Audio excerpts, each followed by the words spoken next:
Nous sommes très heureuses de vous souhaiter la bienvenue à la réunion générale des jeunes filles de l'Église de Jésus-Christ des Saints des Derniers Jours. Et nous nous faisions une joie de voir vos visages radieux et de sentir vos beaux esprits. Le président Monson, qui préside cette réunion, m'a demandé de la diriger. Je suis Hélène S. Dalton, présidente générale des jeunes filles. Nous avons l'honneur d'avoir avec nous notre prophète bien-aimé, Thomas S. Monson, ses conseillers, Henry B. Eyring et Dieter F. Eurdorf, ainsi que Russell M. Nelson et D. Todd Christopherson du Collège des 12 Apôtres, et Bruce C. Hafen et Craig C. Christensen du Collège des 70. Nous honorons ces frères et nous les remercions de leur direction inspirée de la prêtrise. Sur l'estrade se trouvent également mes conseillères que j'aime, Marie N. Cook et Anne M. Dibb. Nous sommes reconnaissants que les présidences générales de la Société de secours et de la primaire, ainsi que les membres du Bureau général des jeunes filles, soient avec nous. Nous saluons toutes les personnes qui sont dans cette assemblée ou qui assistent à cette réunion par d'autres moyens. La musique de cette réunion sera interprétée par un chœur de jeunes filles des interrégions de Mill Creek Est, Salt Lake Cottonwood et Olympus, sous la direction de Mary Lee Webb, avec Linda Margetts à l'orgue. Le chœur va maintenant chanter « Soyons l'espoir des derniers jours ». Ensuite, Elizabeth Bevan fera la prière d'ouverture.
Notre Père céleste, nous venons devant toi au début de cette réunion avec le cœur reconnaissant pour les nombreuses bénédictions que tu nous as données. Nous sommes très reconnaissants d'être ici et nous te demandons de nous bénir pour que nous puissions être des exemples de croyantes et des témoins en tout temps. Nous te demandons de bénir le président Monson. Nous te demandons de bénir tous nos dirigeants. Nous te remercions pour ton Fils Jésus-Christ et pour son sacrifice. Nous te demandons d'être remplis de ton esprit. Nous te remercions beaucoup pour toutes ces bénédictions. Nous t'aimons et nous te faisons cette prière au nom de Jésus-Christ. Amen.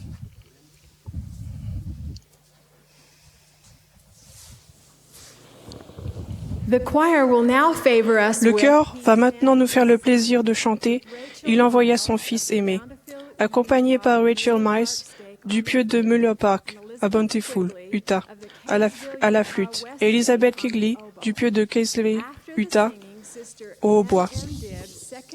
Après quoi, Anne M. Dibb, deuxième conseillère dans la présidence générale des jeunes filles, s'adressera à nous. Après son discours, nous entendrons Mary Ann Cook, première conseillère dans la présidence générale des jeunes filles. Nous regarderons ensuite une courte vidéo au sujet de jeunes filles qui se sont fixé le but d'être dignes d'entrer dans le Saint-Temple pour y faire des alliances sacrées et les respecter. Elles représentent les milliers de jeunes filles du monde entier qui choisissent de mener une vie vertueuse. Nous les remercions et nous vous remercions d'être des modèles de fidèles.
Je suis heureuse et sincèrement, je me sens toute petite d'être avec vous ce soir. C'est inspirant et magnifique de vous voir. J'espère qu'après cette soirée, ma mère ou sœur Dalton vont signer l'activité numéro 4 concernant l'idéal de la connaissance, car ce discours doit certainement remplir les conditions requises pour un discours de 5 minutes sur un sujet de l'Évangile. J'aime les jeunes filles, ainsi que le programme des jeunes filles.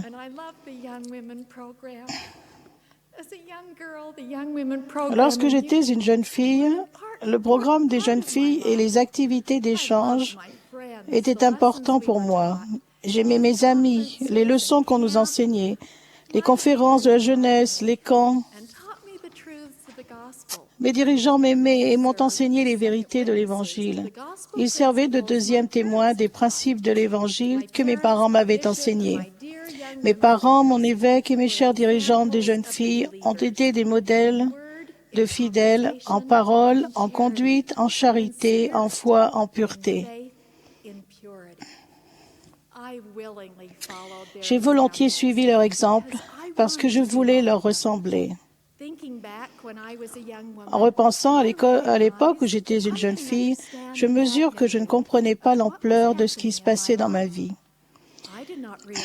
Je ne me rendais pas compte que ma participation à toutes les activités de l'Église, sans exception, m'a aidé à acquérir une habitude et un engagement de toute une vie à suivre les enseignements de Jésus-Christ. Je ne comprenais pas que j'étais ainsi préparée à ma vie future de femme, d'épouse, de mère et de dirigeante.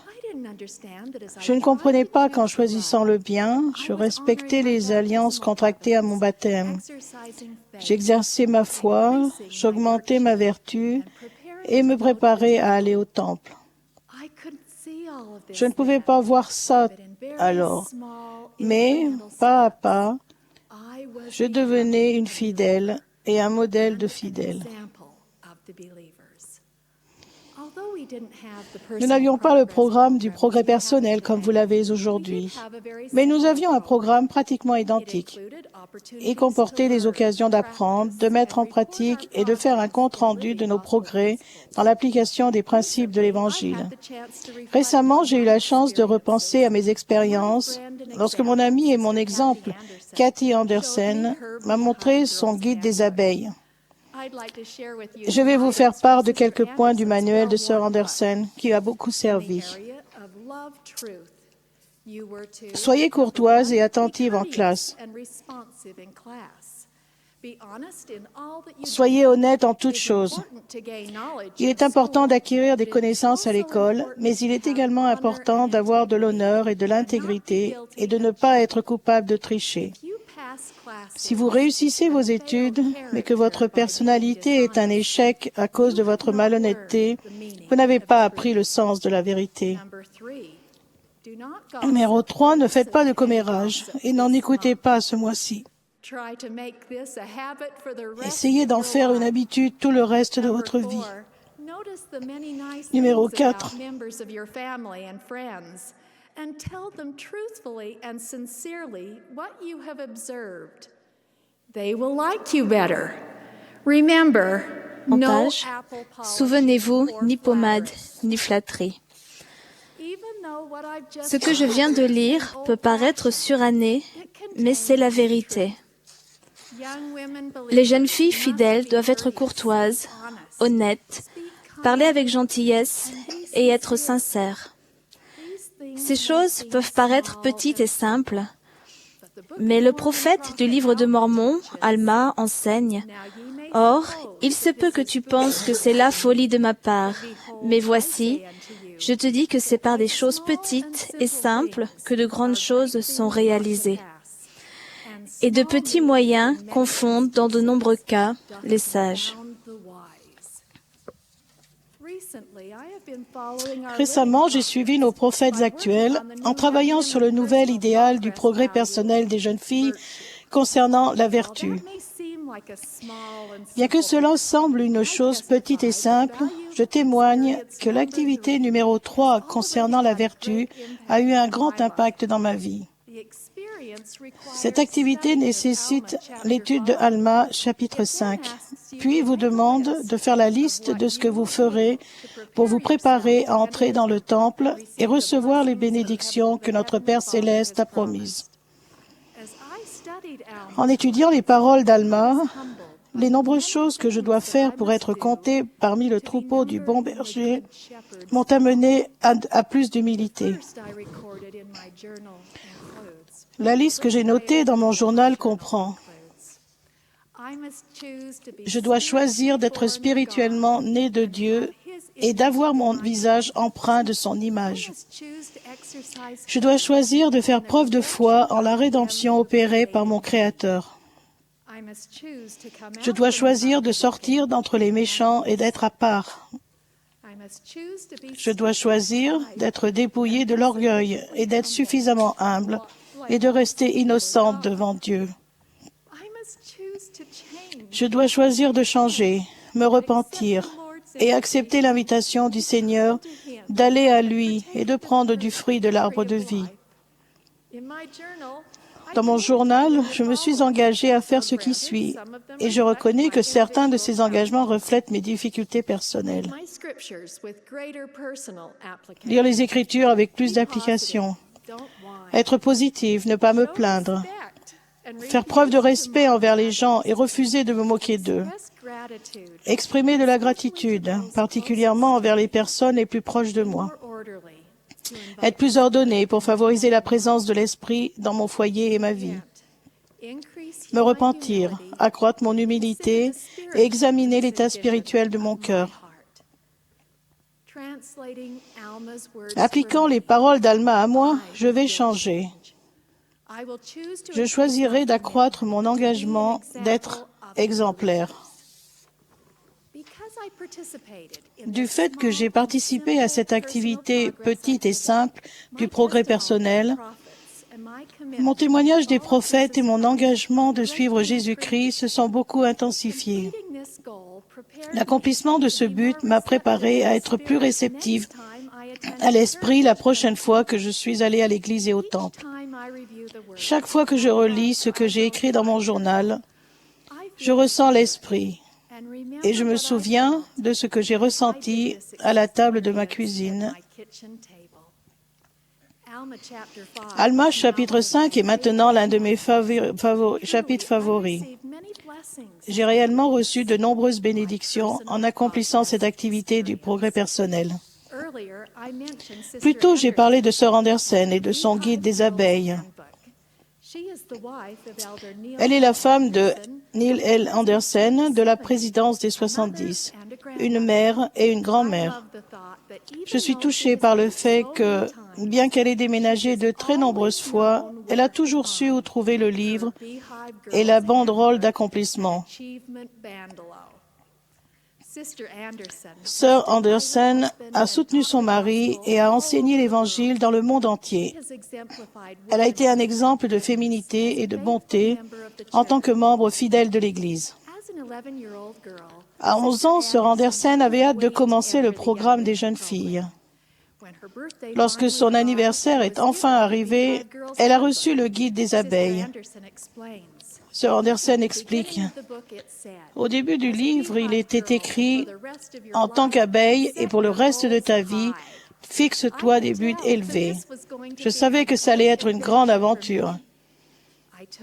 J'ai emporté mon guide chez moi et l'ai immédiatement lu du début à la fin pour voir quel but j'allais devoir accomplir au cours des 2 années suivantes. J'ai découvert qu'il y avait 80 buts parmi lesquels choisir. Dans mon enthousiasme, j'ai décidé que si je faisais beaucoup d'efforts, je pourrais accomplir tous les buts de mon guide. En fait, tous sauf un, celui d'aller au temple et de me faire baptiser pour les morts.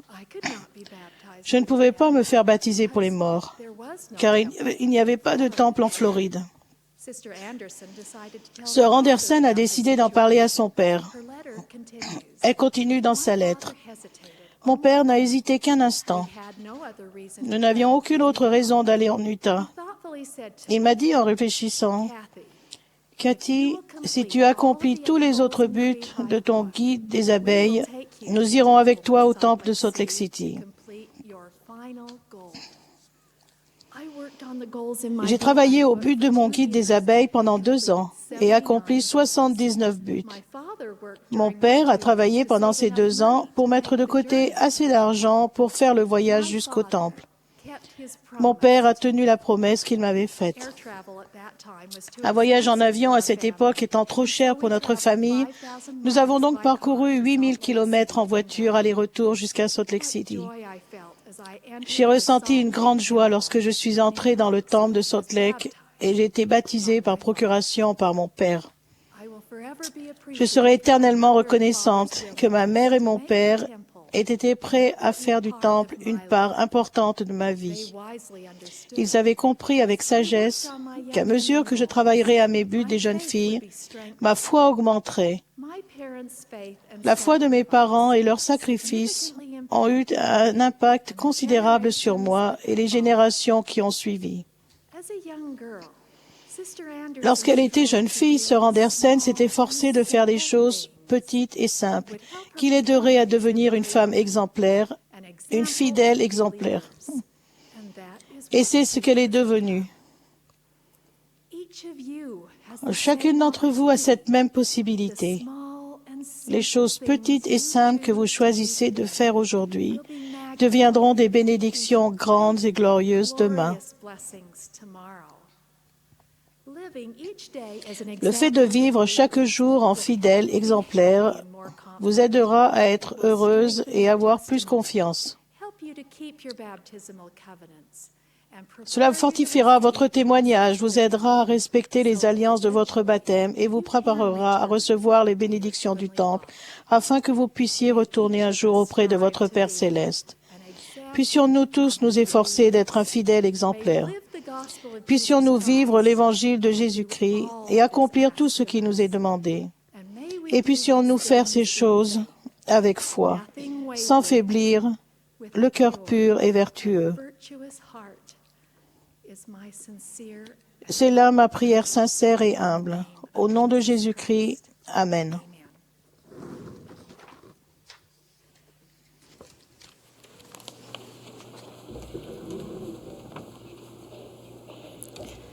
L'un des moments les plus merveilleux de la vie d'une mère, c'est quand on lui met son nouveau-né dans les bras et qu'elle se rend compte que cet esprit pur vient d'arriver d'auprès de notre Père céleste. C'est un tendre rappel que nous sommes les filles de notre Père céleste et que lorsqu'un enfant vient de quitter sa présence, il arrive sur terre pur et prêt à apprendre et à progresser. Quand j'habitais loin de chez moi pour faire mes études, j'ai reçu le jour de la fête des mères une lettre de ma mère qui me racontait cette touchante expérience. Ce jour de la fête des mères est très particulier parce que cela fait 21 ans que je suis ta mère et que cela a été une véritable bénédiction. Nous avons eu le sentiment que tu étais spéciale. Nous t'avons donné le nom de Marie. Nous voulions que tu restes pure et douce comme ce nom le suggère. Ta tante qui porte le même nom t'aimait énormément et elle t'a confectionné à la main une superbe robe toute petite pour ta bénédiction, pour que tu puisses recevoir un nom à la toute première réunion de Sansen après ton arrivée à la maison. Tu étais si minuscule. En lisant cette lettre, je me suis rendu compte que le plus grand espoir de ma mère était que je reste pure et vertueuse. La vertu est un mode de pensée et de conduite basé sur des principes moraux élevés. Elle savait que la vie serait difficile et qu'il serait difficile de rester vertueuse toute une vie. Elle voulait que je reçoive les bénédictions de l'Évangile pour me guider et elle m'y a aidée. Vous avez, mes chères jeunes filles, déjà fait beaucoup de bons choix. Vous devez maintenant prendre des habitudes de vertu qui vous permettront de rester sur ce chemin toute votre vie. Recherchez des modèles de fidèles qui pourront être à vos côtés pour vous soutenir et vous aider à mener une vie vertueuse. Pourquoi est-il si important, non seulement pour nos parents terrestres, mais aussi pour notre Père céleste, que nous soyons vertueuses? La vertu apporte la paix, la force de caractère et le bonheur dans cette vie. Notre Père céleste savait que nous allions faire face à beaucoup de choix et à de nombreuses difficultés et qu'une vie vertueuse nous préparait à réussir. Pour beaucoup d'entre vous, le jour de votre bénédiction a été la première étape de votre vie vertueuse. Votre choix du baptême, de la confirmation et de la réception du don du Saint-Esprit, ainsi que vos efforts pour prendre dignement la Sainte Seine et renouveler votre alliance du baptême chaque semaine sont des étapes très importantes pour mener une vie vertueuse. L'étape suivante consiste à vous préparer à être digne d'aller au temple, où vous ferez d'autres alliances sacrées et où vous recevrez les ordonnances sacrées du temple, dont celle du mariage céleste. Cela exigera que vous soyez vertueuse. La jeunesse est une période décisive où vous pouvez acquérir des habitudes de vertu qui vous aideront à franchir les étapes nécessaires pour parvenir à la vie éternelle. Dans la vision bien connue rapportée dans 1 Néphi chapitre 8, il nous est rappelé combien il est difficile de rester sur le chemin étroit et resserré qui mène à la vie éternelle. Léhi a décrit à ses fils les difficultés rencontrées par différents groupes de gens qui cherchaient l'arbre de vie dont le fruit était désirable pour rendre heureux. Cet arbre représentait l'amour de Dieu. Les gens du premier groupe se sont engagés sur le chemin étroit et resserré, mais ils n'ont pas saisi la barre de fer qui les aurait aidés à y rester, et ils se sont perdus dans le brouillard de ténèbres. Certains de ces brouillards de ténèbres ou tentations que Satan utilise pour obscurcir le chemin menant à la vie éternelle sont spécifiquement conçus pour les femmes. Satan donne à la chasteté et à la pureté morale un aspect démodé. Il a rendu la maternité moins importante aux yeux des gens. Il a réussi à ce que les femmes ne comprennent plus leur rôle dans le plan divin du Seigneur. Pour franchir ces brouillards de ténèbres, nous avons besoin de la barre de fer qui représente la parole de Dieu. Nous devons étudier et comprendre les vérités et les commandements énoncés dans les Écritures. Nous devons écouter attentivement les paroles de nos prophètes des derniers jours, dont les enseignements vont nous guider et nous protéger. Et nous devons respecter les principes énoncés dans Jeunes, soyez forts. Les gens du deuxième groupe que Léhi a vu étaient agrippés à la barre de fer. Ils ont continué à avancer dans la bonne direction et ils ont pu prendre du fruit de l'arbre. Ils ont goûté au vrai bonheur, mais malheureusement, leur bonheur n'a pas duré, parce qu'en regardant autour d'eux, ils ont vu des gens qui se moquaient d'eux. Ils ont eu honte et ont cédé à la pression de l'entourage. C'est l'une des principales tactiques de Satan face aux jeunes. Jeunes filles, vous devez être unies en droiture pour pouvoir rester fortes quand des gens se moquent de vos actes et de vos croyances. Une des manières de résister aux pressions du monde est de se tenir en des lieux saints et de ne pas se laisser ébranler. Restez éloignés des situations où vous serez vraisemblablement l'objet de tentations ou de moqueries. L'engagement de rester vertueuse vous donnera la force de résister à la pression du groupe. Comme cela nous est conseillé dans Jeunes soyez forts, ayez le courage de quitter un film ou une soirée vidéo, d'éteindre l'ordinateur ou la télévision, de changer de station de radio ou de fermer un magazine, si ce que l'on vous présente ne correspond pas aux normes fixées par notre Père céleste. Nous devons éviter tout ce qui est inconvenant sur l'Internet ou sur les téléphones portables, ainsi que la musique agressive et les danses suggestives. On se moquera peut-être de vous, on vous montrera peut-être du doigt, vous devrez peut-être rester seul, mais s'il vous plaît, ayez le courage de résister à ces tentations. Léhi a finalement vu les gens qui ont réussi à tenir continuellement avec fermeté la barre de fer. Qu'est-ce qui vous aidera à aller résolument de l'avant et à tenir continuellement cette barre de fer? Centrez votre vie sur le Sauveur. Apprenez à connaître et découvrez tout ce qu'il a fait pour vous. Le dernier groupe est arrivé à l'arbre de vie et les gens se sont laissés choir. Ils étaient humbles. Ils avaient conscience qu'ils n'auraient pas pu y arriver sans le Seigneur. Rappelez-vous que c'est le pouvoir purificateur de l'expiation qui nous donne la possibilité d'être vertueuses. Nous commettons tous des fautes, mais parce que le Sauveur nous aime et a donné sa vie pour nous, nous pouvons nous repentir. Le repentir est un acte de foi en Jésus-Christ. Grâce au sacrifice expiatoire du Sauveur, vous pouvez recevoir le pardon de vos péchés. Décidez de prendre dignement la Sainte Seine chaque semaine et de remplir votre vie d'activités vertueuses qui vous donneront de la force spirituelle. Ainsi, votre capacité de résister à la tentation, de respecter les commandements, de rester pur et de devenir semblable à Jésus-Christ grandira. Des habitudes quotidiennes de bonne conduite vous aideront aussi à tenir fermement et continuellement la barre de fer. En tant que présidence générale des jeunes filles, nous avons demandé à toutes les jeunes filles de partout dans le monde de prendre 3 habitudes quotidiennes. Premièrement, prier notre Père Céleste matin et soir, tous les jours. Deuxièmement, lire le livre de Mormon tous les jours pendant au moins 5 minutes. Et troisièmement, sourire. Pourquoi? Nous avons l'évangile rétabli de Jésus-Christ qui nous apporte le vrai bonheur. Vous devez vous souvenir que vous n'êtes pas seul pour ce voyage. Lorsque vous vous êtes fait baptiser et confirmer, vous avez reçu le don du Saint-Esprit pour vous guider dans tous les domaines de votre vie. Vous en aurez besoin. En menant une vie vertueuse, en tout temps et en toutes choses et dans tous les lieux, nous avons droit à la compagnie constante du Saint-Esprit. Vous avez peut-être parfois le sentiment d'être la seule à suivre ce chemin.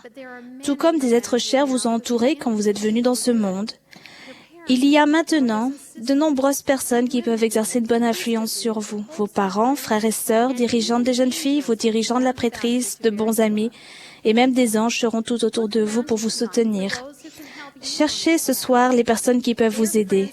Ce sont des amis qui tiennent fermement la barre de fer malgré ce que dit le monde, qui connaissent la parole de Dieu et les paroles de ses prophètes et qui les appliquent, qui se tiennent en des lieux saints et ne se laissent pas ébranler par les pressions du monde, qui centrent leur vie sur le Sauveur et sur son sacrifice expiatoire, et qui s'efforcent quotidiennement de mener une vie juste. Ce sont des exemples de fidèles. Suivez leur exemple, et vous, jeunes filles, vous pourrez être des exemples de fidèles pour eux et pour d'autres. Je vais vous parler d'un très bon exemple. Il s'agit d'Hilary, une abeille qui habite à Lagos, au Nigeria. Les camarades de sa classe se moquaient de ses principes, particulièrement de ses vêtements pudiques.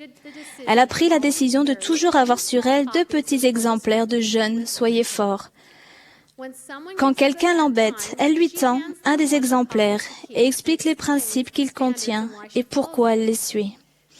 Elle garde l'autre exemplaire pour toujours se souvenir de respecter ses principes. Nous devons être unis et nous aider mutuellement à remplir notre vie de tout ce qui est vertueux ou aimable, de tout ce qui mérite l'approbation. Nous invitons toutes les jeunes filles, les mères et en fait toutes les femmes qui désirent se joindre à nous dans la cause de la vertu, à réaliser les nouvelles activités et le nouveau projet correspondant à l'idéal de la vertu dans le progrès personnel. Il y a quelques semaines, j'ai demandé à ma mère, qui a 86 ans, de travailler avec moi à l'idéal de la vertu. Cela a été une bénédiction pour toutes les deux. Tandis que nous réalisions les activités, elle m'a dit que lorsqu'elle était jeune fille, dans les années 30, elle avait pris la décision de s'efforcer de mener une vie plus vertueuse. Nous avons étudié ensemble les Écritures sur la vertu, la déclaration monde sur la famille et même jeunes soyez forts.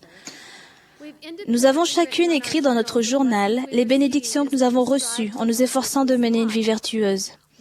Une bénédiction clé que nous avons toutes les deux identifiée est celle d'être digne d'aller au temple. Jeune fille, c'est votre prochaine étape. Tout comme il a fallu 40 ans pour construire le temple de Salt Lake City, pierre par pierre, vous édifiez une vie vertueuse étape par étape. Vous avez fait alliance d'être obéissante. Vous avez fait des bons choix. Les habitudes de vertu que vous prenez maintenant vous aideront à tenir continuellement et fermement la barre de fer. Vous ne serez jamais seul sur votre route parce que le Sauveur sera toujours avec vous et vous pouvez vous repentir. Vous avez la bénédiction d'avoir le Saint-Esprit pour vous consoler et vous guider. Tournez-vous vers les exemples de fidèles qui vous entourent et cherchez à aider d'autres personnes sur l'autre route. Je témoigne que nous sommes les filles de notre Père Céleste. Il nous aime et il se soucie de chacune de nous, quelle que soit notre situation. Que nous ayons 16 ou 86 ans, son plus grand désir est notre bonheur éternel. J'en témoigne humblement. Au nom de Jésus-Christ. Amen.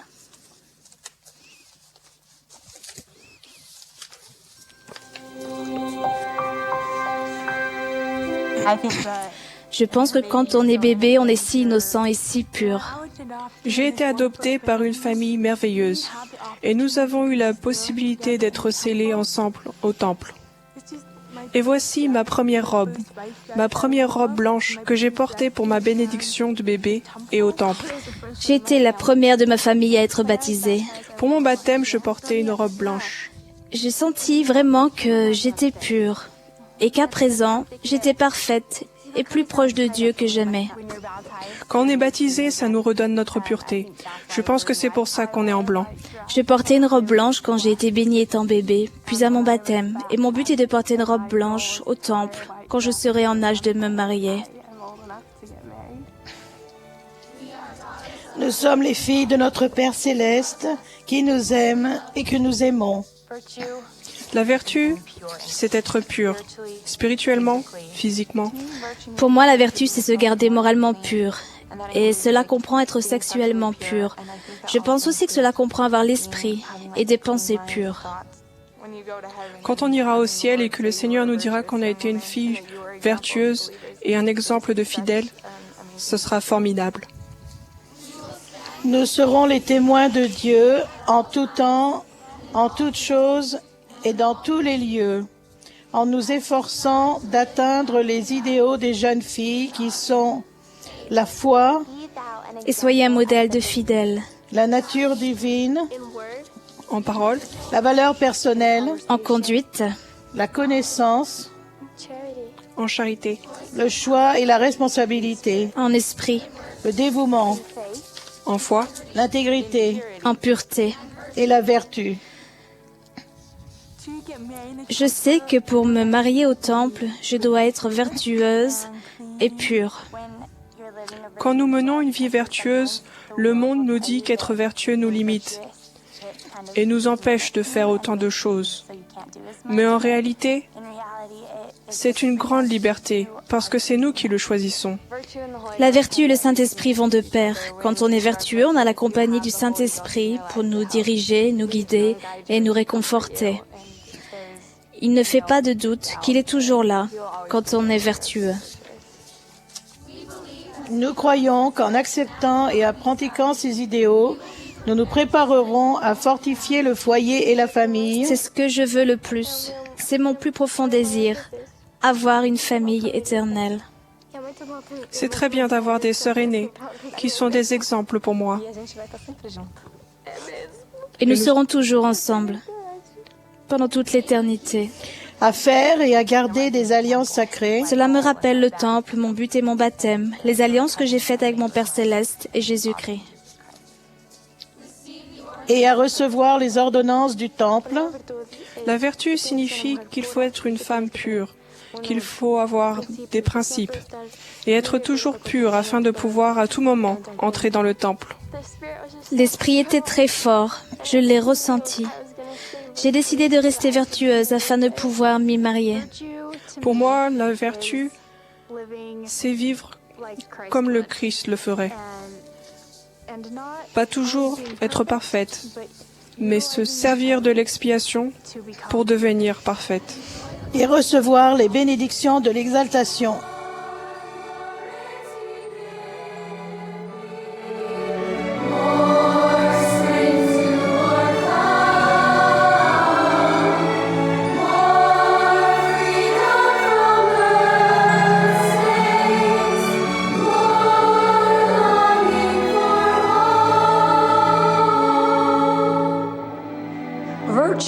La vertu est une condition préalable pour entrer dans les saints temples du Seigneur et recevoir les aspirations du Saint-Esprit. Je crois vraiment qu'une jeune fille ou un jeune homme vertueux conduit par l'Esprit peut changer le monde.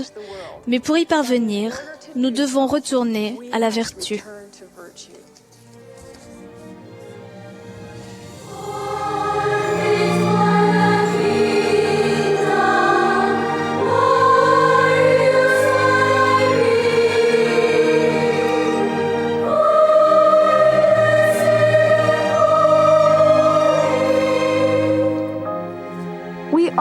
Nous sommes des filles de notre Père céleste Il nous aime et nous l'aimons. et il veut que nous soyons vertueuses.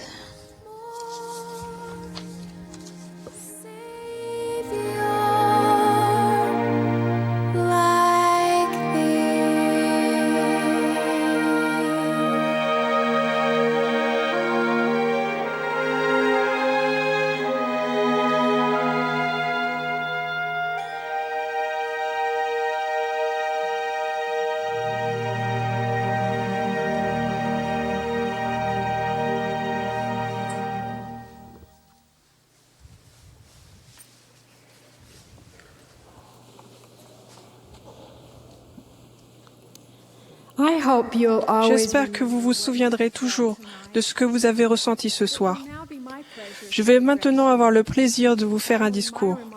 Ensuite, le chœur chantera « Adonne-moi Père » avec Julia Marshall du pieu de Mill Creek Est, Salt Lake City, au violoncelle. L'une des questions qu'on me pose le plus souvent est comment une mère de 5 garçons et d'une seule fille peut être présidente générale des jeunes filles? Ma réponse est toujours la même. C'est parce que j'ai une fille parfaite et que je connais tous les secrets des garçons.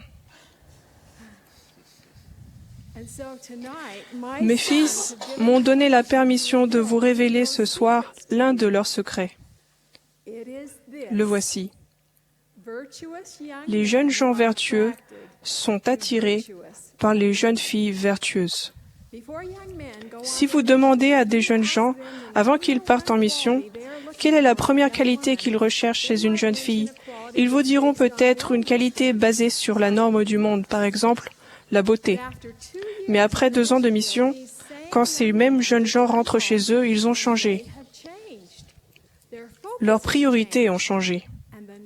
Et la première qualité qu'ils recherchent chez une compagne éternelle a changé, sans que vous vous en soyez aperçu. À son retour, un jeune homme vertueux est attiré par une jeune fille vertueuse.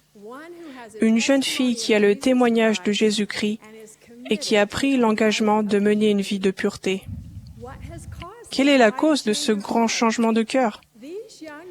Ces jeunes gens comprennent leur identité et leur rôle dans le plan du bonheur.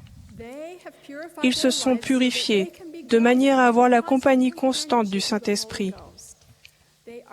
Ils sont dignes d'entrer dans les saints temples du Seigneur. Ils sont vertueux. Il n'est pas étonnant que les Écritures nous disent de joindre à notre foi la vertu, car ceci est vrai. La vertu aime la vertu. La lumière s'attache à la lumière. Paul a conseillé à Timothée, son jeune ami, d'être un modèle pour les fidèles, en pureté. Ce soir, je reprends les paroles de Paul, car la vertu est la pureté. Comme vous vous en souvenez, il y a presque 1 an, notre président s'est monté sur une montagne pour déployer une bannière dorée appelant au retour à la vertu.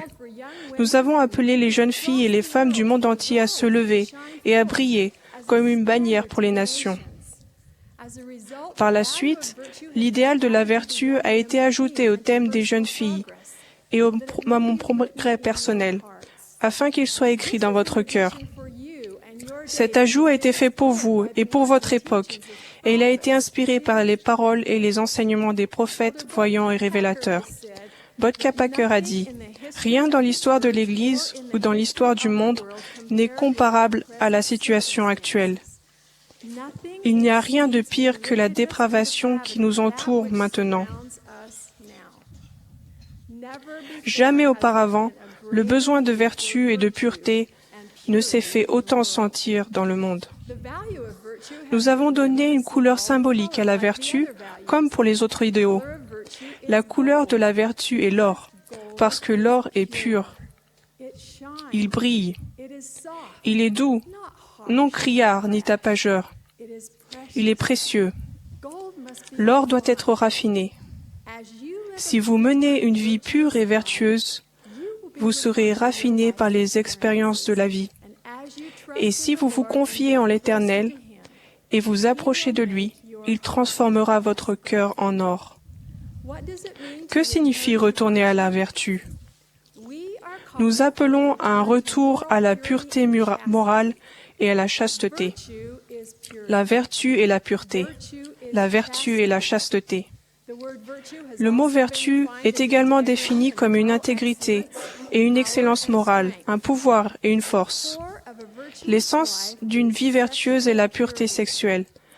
Mais pourtant, cette définition a presque été effacée par le monde. Le prophète mormon a enseigné que la chasteté et la vertu sont ce qu'il y a de plus cher et de plus précieux. Elles vont ensemble. On ne peut pas avoir l'une sans l'autre. et nous croyons que nous devons être vertueux. Pour être vertueuse et le rester, vous devez être fidèle à votre identité divine et avoir un mode de pensée et de conduite basé sur des principes moraux élevés. Ces principes sont éternels, ils ne changent pas. Les prophètes de Dieu les enseignent. Dans un monde rempli de vérités relatives, les principes du Seigneur sont absolus. Ils sont donnés à chacun d'entre nous pour nous permettre de rester sur le chemin qui nous ramène dans la présence de notre Père Céleste et de son Fils Jésus-Christ. Dans la section 25 des Doctrines Alliance, le Seigneur recommande à chacune de ses filles bien-aimées, à vous et moi, de marcher dans les sentiers de la vertu. Vous n'êtes pas ordinaire. Vous sortez du commun. Vous êtes filles de Dieu. Vous portez en vous le pouvoir sacré de créer la vie. C'est l'un des plus grands dons de Dieu à ses filles de valeur. Et vous devez protéger ce pouvoir en respectant les principes et en restant vertueuse. Vous devez protéger votre pouvoir par la pureté de pensée et d'action. Ce faisant, vous, votre famille et les générations à venir serez fortifiés et bénis. Brigham Young a enseigné que la force de Sion réside dans la vertu de ses fils et de ses filles. Vous devez protéger votre propre vertu et aider les autres à être à la hauteur de la divinité qui est en eux. Dans tous les sens du terme, vous êtes une gardienne de la vertu. David O. McKay a enseigné qu'une femme doit être la reine de son propre corps. Ne savez-vous pas que vous êtes le temple de Dieu et que l'Esprit de Dieu habite en vous? Je vous pose à chacune cette question. Si nous ne défendons pas la vertu, qui le fera? Récemment, j'ai entendu parler d'un groupe de jeunes filles du Pérou qui avaient gravi une montagne et déployé sa propre bannière au monde. En Virginie, un autre groupe de jeunes filles et leurs dirigeantes ont écrit leurs témoignages et, comme celle du Pérou, ont déployé leur bannière au monde. J'ai reçu des photos de beaucoup d'entre vous, de Californie jusqu'au Costa Rica, qui avaient pris l'engagement de rester vertueuses et qui marchaient à la tête du monde dans un retour à la vertu. Quand j'étais adolescente, mes dirigeantes des jeunes filles ont demandé à chacune de nous de choisir un symbole qui représenterait la vie que nous mènerions et ce que nous nous efforcerions de devenir en tant que filles de Dieu. Nous avons ensuite cousu ces symboles au sac de toile que nous portions en bandoulière. Ce sac était pour nous notre bannière au monde. J'ai choisi la rose blanche comme symbole, parce que la rose devient de plus en plus belle à mesure qu'elle s'épanouit. Et j'ai choisi le blanc pour la pureté. Je vous incite toutes à réfléchir à ce que serait votre bannière si vous pouviez donner un seul message au monde. Il y a des années, ma fille, 2 amis et moi avons fait une randonnée dans la chaîne des Tetons. À la recherche d'aventure, nous avons demandé au garde forestier s'il avait un chemin que peu de gens connaissaient. Il nous a parlé d'un chemin peu marqué qui nous ferait traverser des prairies, des ruisseaux et des terrains caillouteux et nous emmènerait jusqu'à un lac immaculé, puis à notre destination finale, une grande falaise appelée The Wall. Nous étions partantes. Il nous a indiqué les grandes directions et ajouté « Restez sur la montagne, n'allez pas dans les massifs de saules, c'est là que se trouvent les ours. Cherchez les cairns qui vous indiqueront le chemin. Les cairns sont des repères respectueux de l'environnement, formés de pierres posées l'une sur l'autre. Nous avons commencé tôt le lendemain matin. Par un temps, nous étions dans les massifs de saules, ce qui ne rassurait pas du tout. Nous avons ensuite vu notre premier cairn plus haut sur la colline et nous y sommes montés. Nous avons marché de cairn en cairn. Nous avions parfois l'impression d'être perdus parce que nous faisions de très longues distances avant de voir un autre cairn. Mais à notre grand soulagement, nous en voyions un et tout entrait dans l'ordre. Nous avons atteint un immense champ caillouteux et nous avons dû nous aider mutuellement à nous hisser au sommet de chaque roche, nos sacs à dos et nous. C'était très difficile, mais le soir, nous avions atteint le beau lac immaculé. C'est là que nous avons tressé notre tente. Nous avions une vue magnifique dans toutes les directions. La randonnée ardue en valait la peine. Cependant, de bon matin, je me suis réveillée au son d'un vent bruyant. Un brouillard était descendu sur le lac, ce qui rendait la vue quasiment impossible dans toutes les directions. Nous avons rangé notre tente et notre sac de couchage et nous avons commencé à contourner le lac. Et nous avons entrepris notre ascension vers notre destination de Wall. J'étais vraiment contente d'être arrivée à cette falaise. Nous l'étions toutes. Nous avons escaladé le grand mur de granit et nous l'avons embrassé. Nous étions arrivés. Le chemin de la vertu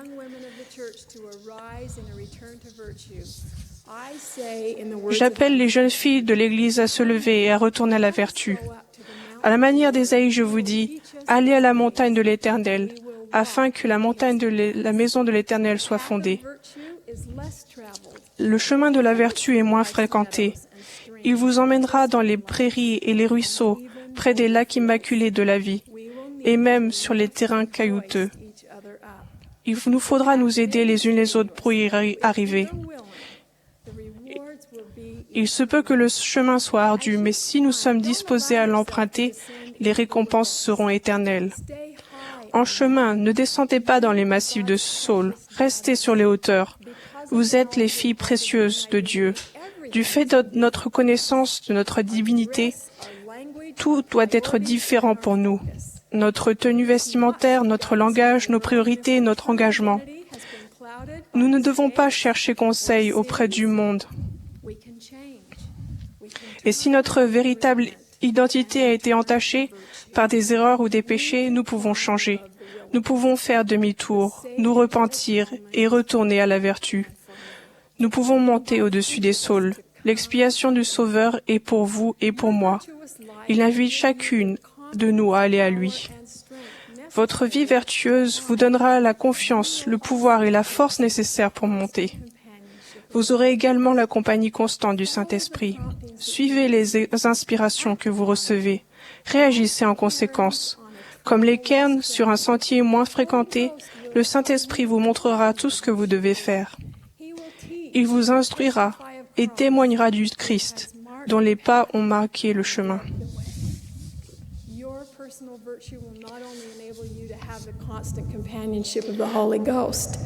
But will also enable you to make the decisions that will help you be worthy to enter the temple and there make and keep sacred covenants and receive the blessings of exaltation. Et recevoir les Prepare bénédictions yourself d'exaltation. spiritually and Préparez-vous spirituellement. into our Heavenly Father's presence. Entrez dans la présence de notre Père céleste.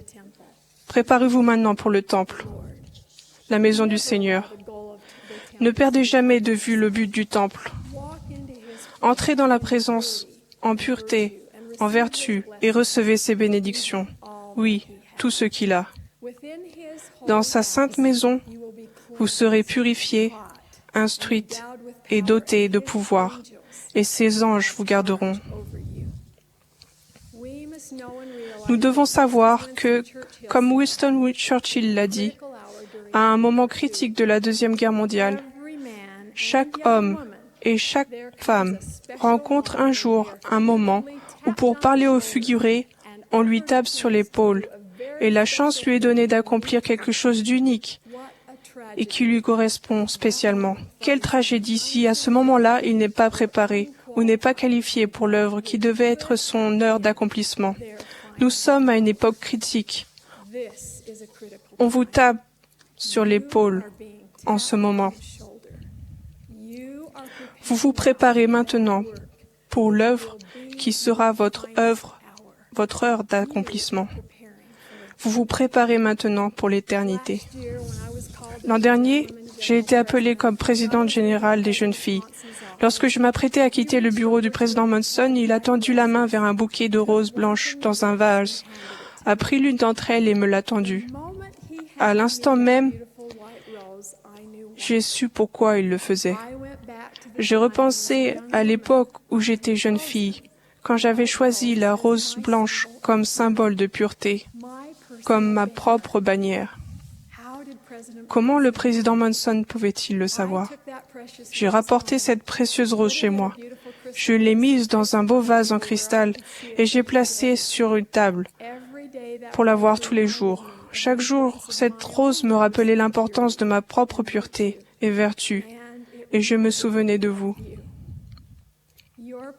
À mesure que vous vous épanouirez, votre pureté vous permettra d'être une force bénéfique et d'avoir une influence juste sur le monde. Je pense vraiment qu'une seule jeune fille vertueuse, guidée par l'Esprit, peut changer le monde. Je prie pour que ce soit votre but et le désir de votre cœur. Puissiez-vous être bénis dans vos efforts pour rester vertueuse. Au nom de Jésus-Christ. Amen.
Merci à vous, jeunes filles du cœur, de nous avoir instruites par vos paroles et votre musique inspirante.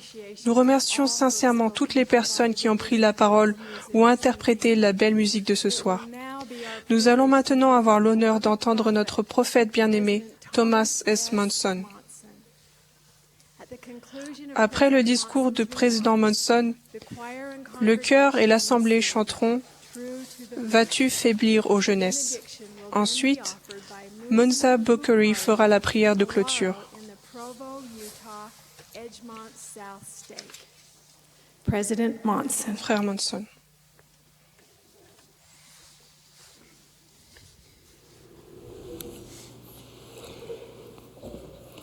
My dear young sisters, Mes chères jeunes sœurs, qu'il est agréable de vous regarder.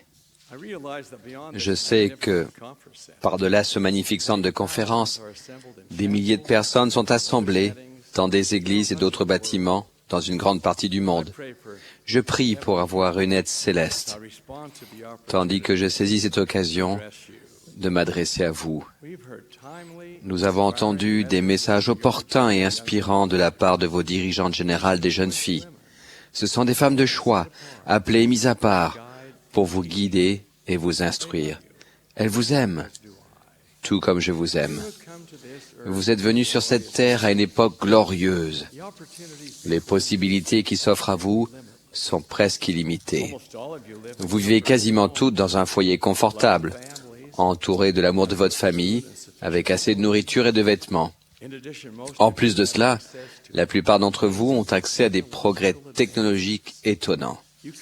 Vous communiquez par téléphone portable, messages texte, messagerie instantanée, messagerie électronique, blog, Facebook et d'autres moyens semblables.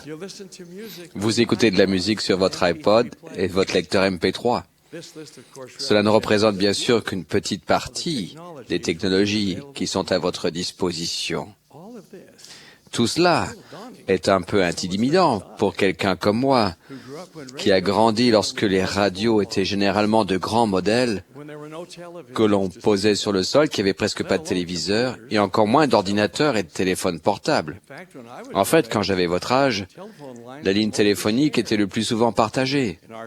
Dans notre famille, si nous voulions passer un appel téléphonique, nous devions décrocher le combiné et écouter d'abord si une autre famille utilisait déjà la ligne, car plusieurs familles se partageaient la même ligne. Je pourrais passer toute la soirée à parler des différences entre ma génération et la vôtre.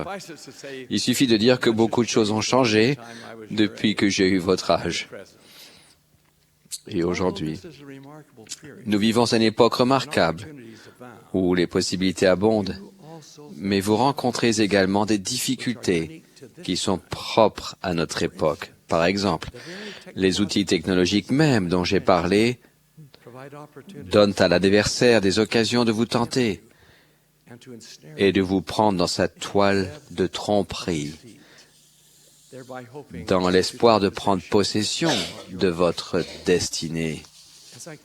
En considérant tout ce à quoi vous faites face aujourd'hui, un mot me vient à l'esprit. Il décrit une qualité dont nous avons tous besoin, mais dont vous avez particulièrement besoin à cette époque de votre vie et dans ce monde. Cette qualité est le courage. Ce soir, je vais vous parler du courage dont vous aurez besoin dans 3 aspects de votre vie. Premièrement, le courage de vous abstenir de juger les autres. Deuxièmement, le courage d'être chaste et vertueuse. Et troisièmement, le courage de défendre la vérité et la justice. Je vais d'abord parler du courage et de s'abstenir de juger les autres. Vous pouvez vous demander, est-ce que cela demande vraiment du courage? Je répondrai qu'il y a, selon moi, de nombreux cas où il faut du courage pour ne pas juger ou faire des commérages et critiquer ce qui s'y apparente. Malheureusement, certaines personnes jugent nécessaire de critiquer et de rabaisser les autres. Vous vous êtes sans doute déjà retrouvés parmi ce genre de personnes et vous le serez encore. Mes chers jeunes amis, nous n'avons pas à nous demander ce que nous devons faire dans ces cas-là. Dans le sermon sur la montagne, le Sauveur a dit « ne jugez point. Plus tard, il a déclaré, cessez de vous critiquer les uns les autres. Il vous faut vraiment du courage pour vous abstenir de critiquer ou de juger quand vous êtes entouré par des camarades qui vous poussent à le faire. J'irais même jusqu'à dire qu'il y a des jeunes filles autour de vous qui sont souvent laissées de côté à cause de commentaires blessants et de critiques. On dirait que nous avons tendance, particulièrement à votre âge, à éviter les personnes qui peuvent paraître différentes ou à ne pas être gentilles avec elles si elles n'entrent pas dans le moule de ce que nous ou d'autres personnes pensons qu'une personne doit être. Le Sauveur a dit, « Je vous donne un commandement nouveau. Aimez-vous les uns les autres. À ceci, tous connaîtront que vous êtes mes disciples si vous avez de l'amour les uns pour les autres. » Mère Teresa, religieuse catholique qui a œuvré en Inde parmi les pauvres pendant la plus grande partie de sa vie, a énoncé cette vérité. Si tu juges les gens, tu n'as pas le temps de les aimer. Une amie m'a raconté l'expérience qu'elle a eue il y a de nombreuses années quand elle était adolescente. Dans sa paroisse, une jeune fille appelée Sandra avait eu un accident à la naissance qui l'avait quelque peu handicapée mentalement. Elle désirait vivement être intégrée parmi les autres jeunes filles, mais elle avait l'air handicapée. Ses actions étaient celles d'une personne handicapée. Ses vêtements n'étaient jamais bien coordonnés. Elle faisait parfois des commentaires mal à propos. Elle assistait aux activités d'échange, mais il revenait toujours à l'instructrice de lui tenir compagnie et de l'aider à se sentir la bienvenue et appréciée parce que les jeunes filles ne le faisaient pas. Il s'est alors produit quelque chose. Une jeune fille du même âge a emménagé dans la paroisse. Nancy était mignonne, rousse, sûre d'elle. Elle était appréciée par tous et s'intégrait facilement. Toutes les jeunes filles voulaient être son amie, mais celle-ci ne limitait pas son amitié à certaines personnes. En fait, elle s'est donné la peine de se lier d'amitié avec Sandra et de s'assurer qu'on ne la mettait jamais à l'écart. Nancy semblait sincèrement apprécier Sandra. Bien sûr, les autres filles en ont pris note et ont commencé à se demander pourquoi elles ne s'étaient jamais liées d'amitié avec Sandra. Cela semblait maintenant non seulement acceptable, mais aussi souhaitable. Elles ont commencé à se rendre compte de ce que Nancy, par son exemple, leur enseignait.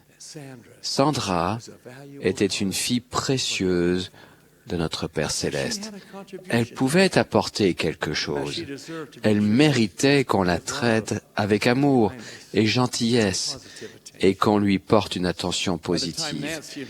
Quand Nancy et sa famille ont déménagé environ 1 an plus tard, Sandra faisait à présent partie intégrante de ce groupe de jeunes filles. Mon ami racontait qu'à partir de ce moment-là, les autres filles et elle ont toujours fait attention à n'écarter personne, quelle que soit sa différence. Elles avaient appris une leçon précieuse, éternelle. Le véritable amour peut changer les vies humaines, ainsi que la nature humaine. Mes chères jeunes sœurs, je vous prie d'avoir le courage de vous abstenir de juger et de critiquer les personnes qui sont autour de vous, et d'avoir le courage de veiller à ce que tout le monde soit intégré et se sente aimé et apprécié. J'en viens maintenant au courage dont vous aurez besoin pour être chaste et vertueuse. Vous vivez dans un monde où les valeurs morales ont été, dans une grande mesure, mises de côté, où le péché s'affiche d'une manière flagrante et où vous êtes entouré par la tentation de vous éloigner du chemin droit et resserré. De nombreuses voix vous disent que vous ne vivez pas du tout avec votre temps, ou que vous avez un problème si vous croyez toujours qu'il puisse y avoir une chose telle qu'une conduite immorale. Le Seigneur a déclaré « Malheur à ceux qui appellent le mal bien et le bien mal, qui changent les ténèbres en lumière et la lumière en ténèbres. Il vous faudra beaucoup de courage pour rester chastes et vertueuses malgré la pensée admise de notre époque. Dans le monde d'aujourd'hui, peu de gens pensent que les jeunes gens et les jeunes filles doivent rester moralement purs avant le mariage. Est-ce que cela rend la conduite morale acceptable? Absolument pas. Les commandements de notre Père céleste ne sont pas négociables.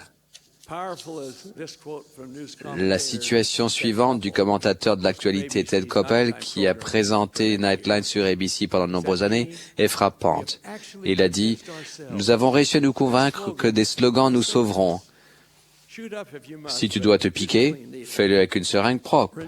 Ou aie des relations sexuelles quand tu veux, avec qui tu veux, mais protège-toi. » Non. La réponse est non. Non parce que ce n'est pas cool, ni intelligent, ni parce qu'on va peut-être finir en prison ou dans le service des malades du sida, mais non parce que c'est mal. Ce que Moïse a rapporté du mont Sinaï, ce n'était pas les 10 suggestions. Ce sont les commandements. Ce sont, et non c'était. Fin de citation. Mes chères jeunes sœurs, gardez toujours une perspective éternelle. Faites attention à tout ce qui pourrait vous priver des bénédictions de l'éternité. Vous pouvez obtenir de l'aide de nombreuses manières pour garder la bonne perspective en cette époque permissive. L'une de ces sources précieuses est votre bénédiction patriarcale. Lisez-la souvent, étudiez-la attentivement, soyez guidés par ces mises en garde, vivez de manière à mériter ces promesses. Si vous n'avez pas encore reçu votre bénédiction patriarcale, préparez-vous pour la recevoir, puis chérissez-la. Si l'une de vous a trébuché en chemin, il est possible de revenir en arrière. Ce processus s'appelle le repentir. Notre Sauveur est mort pour nous offrir ce don sacré à vous et à moi. La route peut être difficile, mais la promesse est réelle. Si vos péchés sont comme le cramoisi, ils deviendront blancs comme la neige, et je ne m'en souviendrai plus. Il y a un certain nombre d'années, une autre première présidence a fait cette déclaration et notre première présidence réitère cet appel aujourd'hui. Je cite, « Nous supplions les jeunes de l'Église de mener une vie pure, car une vie impure ne conduit qu'à la souffrance, à la misère et au malheur physique. Et du point de vue spirituel, c'est le chemin de la destruction. Comme ils sont glorieux et proches des anges, les jeunes qui sont purs. Ils ont une joie inexprimable ici et le bonheur éternel dans l'au-delà. La pureté sexuelle est le bien le plus précieux de la jeunesse. C'est le fondement de toute justice. » Fin de citation. Puissiez-vous avoir le courage d'être chaste et vertueuse. Pour finir, je vous supplie d'avoir le courage de défendre la vérité et la justice. La tendance de la société actuelle étant éloignée des valeurs et des principes que le Seigneur nous a donnés, vous serez très certainement amenés à devoir défendre vos convictions. Si votre témoignage n'est pas fermement enraciné, il vous sera difficile de supporter les moqueries des personnes qui contestent votre foi. S'il est fermement enraciné, votre témoignage de l'Évangile du Sauveur et de notre Père éternel influencera tout ce que vous ferez tout au long de votre vie.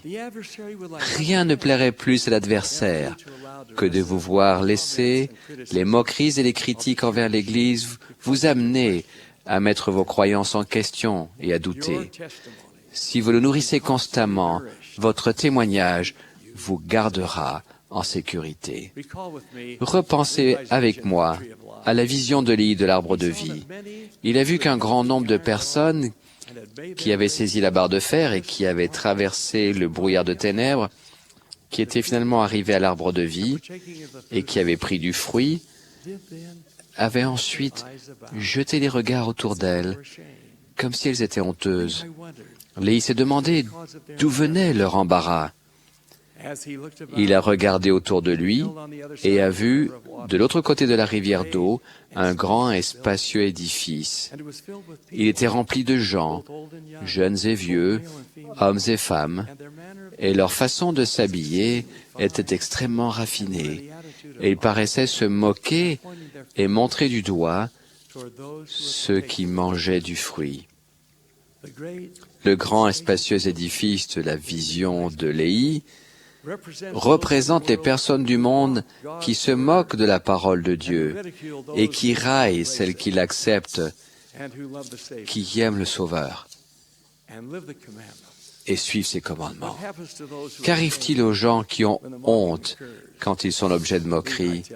Léhi nous dit, « Et après avoir goûté du fruit, ils furent honteux à cause de ceux qui se moquaient d'eux, et ils tombèrent dans des sentiers interdits et se perdirent. »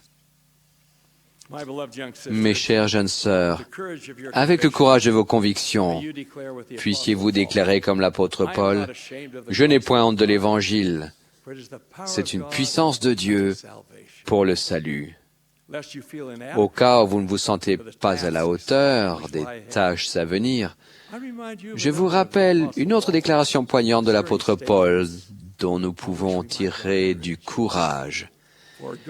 Car ce n'est pas un esprit de timidité que Dieu nous a donné, mais un esprit de force, d'amour et de sagesse. Fin de citation. Pour terminer, je vais vous raconter l'histoire d'une jeune fille dont l'exemple de courage à défendre la vérité et la justice a traversé les siècles.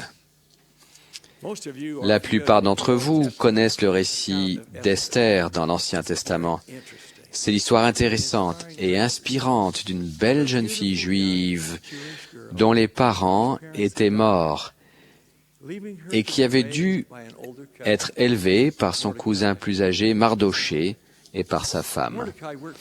Ce dernier travaillait pour le roi de Perse, et quand le roi entreprit de chercher une reine, Mardoché amena Esther au palais et la présenta comme candidate, lui conseillant de ne pas révéler qu'elle était juive. Esther plut au roi, plus que toutes les autres jeunes filles, et il fit d'elle sa reine. Haman, le principal chef de la cour du roi, fut de plus en plus en colère contre Mardoché, car ce dernier ne voulait pas s'incliner devant lui pour lui rendre hommage. Pour se venger, Haman convainquit le roi, d'une façon assez sournoise, qu'il y avait un peuple à part dans les 127 provinces du royaume dont les lois étaient différentes des autres et qui n'obéissaient pas aux lois du roi. Il ajouta que ce peuple devait être détruit. Sans les nommer au roi, Haman parlait des Juifs, dont Mardoché faisait partie. Avec la permission du roi de traiter cette question, Haman envoya des lettres aux gouverneurs de toutes les provinces, leur disant de détruire, tuer et faire périr tous les Juifs, jeunes et vieux, petits enfants et femmes, le 13e jour du 12e mois. Par l'intermédiaire d'un serviteur, Mardoché informa Esther du décret contre les Juifs et lui demanda d'aller voir le roi pour plaider la cause de son peuple. Esther fut d'abord réticente. Elle lui rappela qu'il était contraire à la loi d'entrer dans la cour intérieure du roi sans y avoir été invité. La peine encourue était la mort, à moins que le roi ne lève son sceptre d'or, permettant à la personne de vivre. Face à l'hésitation d'Esther, la réponse de Mardoché fut très directe. Il lui écrivit, « Ne t'imagine pas que tu échapperas d'entre tous les Juifs parce que tu es dans la maison du roi, car si tu te tais maintenant, toi et la maison de ton père, vous périrez. » Fin de citation. Il ajouta ensuite cette question profonde. Qui sait si ce n'est pas pour un temps comme celui-ci que tu es parvenu à la royauté? Esther pria alors Mardochée de réunir tous les Juifs qu'il pouvait et de leur demander de jeûner 3 jours avec elle. Ses servantes et elle feraient de même. Elle dit, « J'entrerai chez le roi, malgré la loi, et si je dois périr, je périrai. » Esther avait rassemblé tout son courage, et elle resterait ferme et inébranlable à défendre ce qui était juste. Prête au plan physique, émotionnel et spirituel, Esther se présenta dans la cour intérieure de la maison du roi. Lorsqu'il la vit, le roi leva son sceptre d'or et lui dit qu'il lui accorderait tout ce qu'elle lui demanderait. Elle invita le roi à un festin qu'elle avait préparé et lui révéla, pendant ce festin, qu'elle était juive. Elle dévoila également le complot sournois de Haman visant à exterminer tous les Juifs du royaume. La requête d'Esther d'être sauvée, ainsi que son peuple, lui fut accordée. Par le jeûne, la foi et le courage, Esther avait sauvé une nation. Contrairement à Esther, on ne vous demandera probablement pas de risquer votre vie pour vos croyances. Cependant, vous vous trouverez sûrement dans des situations où vous devrez avoir beaucoup de courage pour défendre la vérité et la justice. Encore une fois, mes chères jeunes sœurs, il y a toujours eu des difficultés dans le monde, mais beaucoup de celles que vous rencontrez sont propres à notre époque. Mais vous comptez parmi les enfants les plus forts de notre Père céleste, et il vous a gardés en réserve pour que vous veniez sur la terre pour un temps comme celui-ci. Avec son aide, vous aurez le courage d'affronter tout ce qui adviendra. Parfois, le monde peut paraître sombre, mais la lumière de l'Évangile sera pour vous comme un phare pour vous guider. Je prie sincèrement pour que vous ayez le courage de vous abstenir de juger autrui, le courage d'être chaste et vertueuse, et le courage de défendre la vérité et la justice. Si vous le faites, vous serez un modèle de ce que doit être un croyant, et votre vie sera remplie d'amour, de paix et de joie. Je prie pour qu'il en soit ainsi, mes jeunes sœurs bien-aimées, au nom de Jésus-Christ, notre Sauveur. Amen.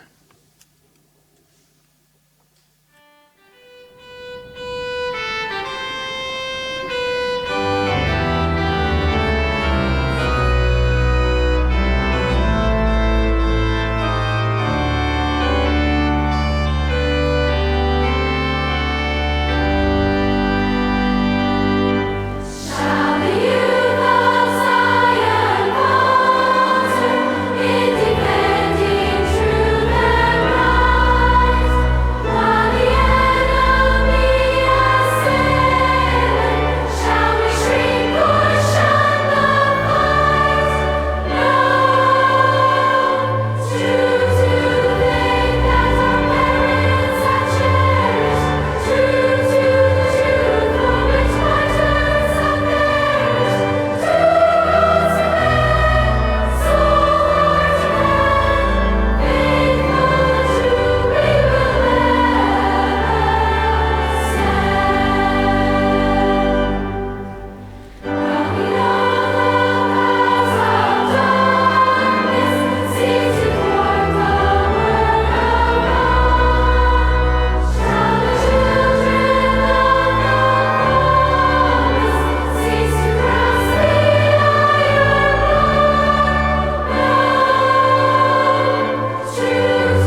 Notre Père céleste, nous sommes très reconnaissants d'être ici ensemble, près de notre prophète. Nous sommes très reconnaissants de l'expiation.